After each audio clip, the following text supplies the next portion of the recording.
Seasoned with salt. Ano kung paano magiging seasoned ang speech natin? Turuan ko kayo. You meditate on the goodness of Christ. Yan.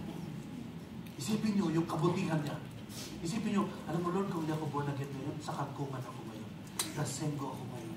Siguro pinupulat ako sa streets, umiihi ako sa pantalon ko, you know, things like those. Pero ngayon, tingnan mo Lord, maayos-ayos yung puno ko, you know, akala nila, gwapo ako, buhay na buhay daw yung mukha ko.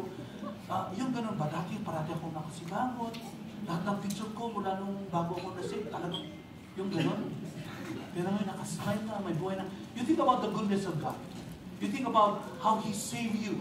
So that when people ask you, kumusta ang relationship mo kay Lord? Ay, grabe bro! Grabe talaga! The Lord answered my prayer. Born again ang nanay ko. And you start to talk about the goodness of God. And, wow, ano meron ka? Bakit ang sarap mo? Di ba? Matik nangyari ng Christianity. Malasin ba? Seasoned with salt. So I hope we learn how to really meditate and talk and be filled with the fullness of Christ in our lives, so that when we start to talk about who Christ is and the goodness of God in our lives, we are full of life, seasoned with salt. And so, people say, I want Christ in my life. I want that peace. I want His love. I want that assurance. I like that kind of relationship that you have with God and with Jesus.